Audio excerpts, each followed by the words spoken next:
Você acredita em maldições? E se eu te contasse que existem filmes de terror cujos acontecimentos bizarros aconteceram na época em que foram feitos? Casos esses que envolvem o paranormal e até mesmo a morte. Neste vídeo, irei citar 3 filmes de terror que carregam maldições em sua criação. Parte 1.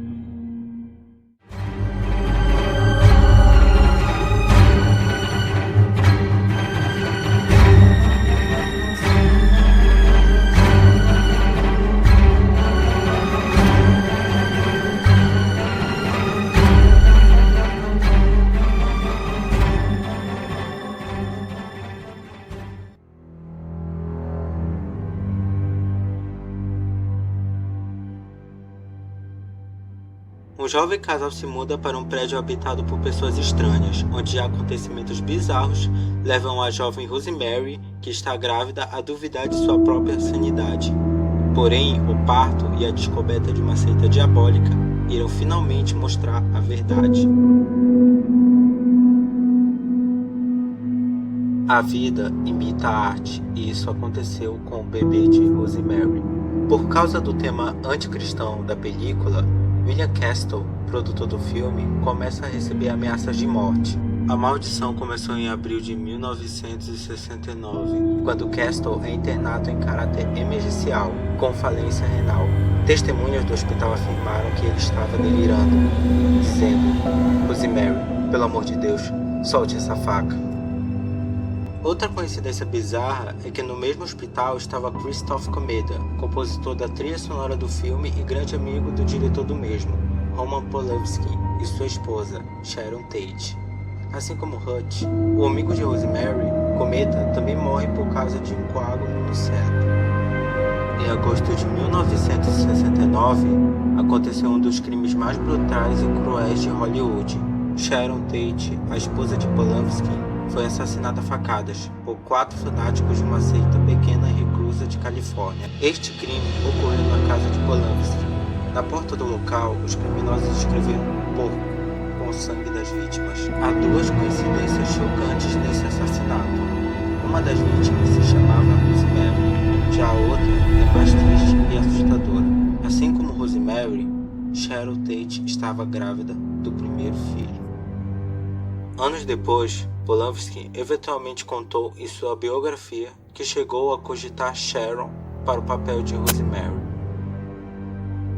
O crime ganha os jornais e passa a ser conhecido como Helter Skelter, nome da música dos Beatles, cujo, estranhamente, 11 anos depois, o Beatle John Lennon é assassinado na porta do prédio onde morava, o edifício Dakota, onde se passava a trama do bebê de Rosemary.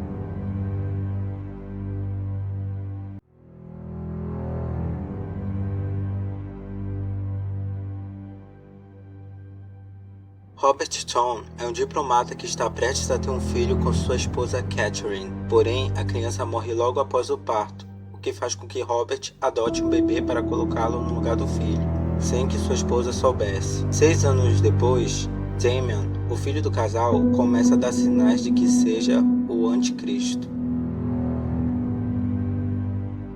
Semelhante ao O Bebê de Rosemary, a profecia também tem suas coincidências bizarras. O clima já era tenso antes das filmagens. O roteirista Bob Monger já tinha um mau pressentimento do filme. "Eu avisei o produtor, se você fizer esse filme terá problemas. Se a grande arma do diabo é ser invisível, ele não vai deixar que você o torne invisível para milhares de pessoas", disse ele anos depois, num documentário chamado A Maldição de A Profecia. No mesmo documentário, Harvey Bernard, o produtor do filme, afirmou: "O diabo estava solta e não queria que o filme fosse feito." Harvey também declarou que só andava no set com um crucifixo no pescoço. "Estávamos lidando com elementos ocultos que não conhecíamos e as coisas foram ficando cada vez piores", disse ele. A maldição teria começado antes das gravações, após Gregory Peck, o ator que interpreta o pai do anticristo na longa, aceitar o papel. Pouco tempo depois, seu filho da vida real se matou com um tiro na cabeça. Ainda de luto, Peck pegou um voo para as filmagens na Inglaterra e seu avião foi atingido por um raio. Curiosamente, outro voo, o do produtor Messi Neufeld, também foi atingido por um raio. Foram 5 minutos mais assustadores que já passei numa aeronave, diz Newfert. E continua cada vez mais assustador. Mais um avião que seria alugado para levar alguns técnicos foi emprestado a outro cliente e despencou minutos após a decolagem, matando a todos. O hotel onde o diretor Richard Donner estava sofreu um atentado à bomba do Irã, um grupo de terroristas irlandeses. Houve ainda outro atentado do Irã a um restaurante onde a equipe iria jantar em 12 de novembro de 1975. Por sorte, ninguém havia chegado ao local. Outros membros da equipe técnica sofreram um acidente de carro, mas não sofreram graves machucados.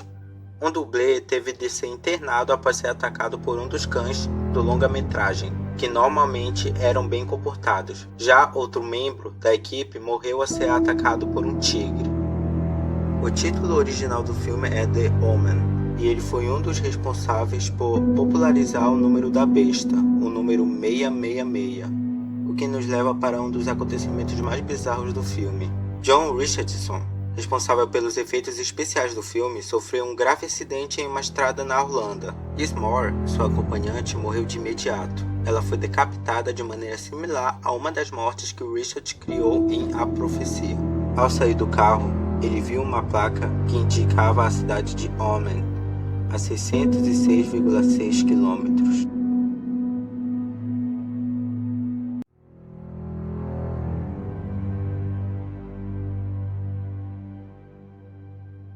A atriz Chris McNeil vai gradativamente tomando consciência de que sua filha de 12 anos, Regan, está tendo um comportamento completamente assustador.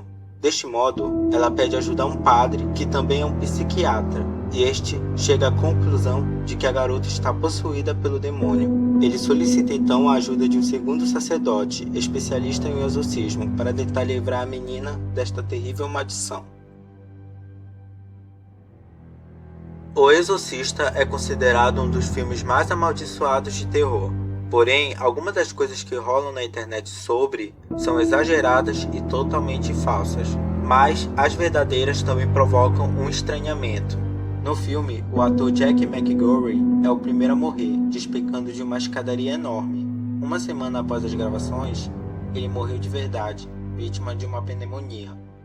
A partir daí, muitas mortes e tragédias ocorreram para a equipe do filme e para aqueles próximos a eles. O ator Max von Sydow, o padre Merrin, mal começou a gravar quando soube que seu irmão havia falecido. A esposa grávida de um assistente de câmera perdeu seu bebê, um vigia noturno morto baleado, entre outros. Linda Blair, a atriz que interpretou a garota possuída, até hoje ainda tem consequências e dores nas costas, devido a um acidente envolvendo o chicote usado para simular ela subindo nas paredes da sala. A atriz Ellen Burstyn, que fazia a mãe da garota demoníaca, sofreu uma grave lesão na cena em que é atirada para longe pela filha. O técnico responsável por puxá-la com a corda se empolgou um pouco e deixou a atriz lesionada.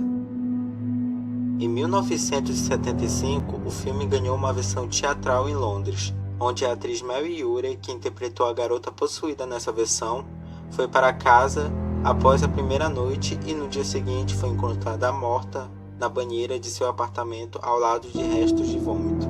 Especialistas forenses disseram que ela morreu de asfixia causada pelo próprio vômito. Mais tarde, foi descoberto que a atriz cometeu suicídio.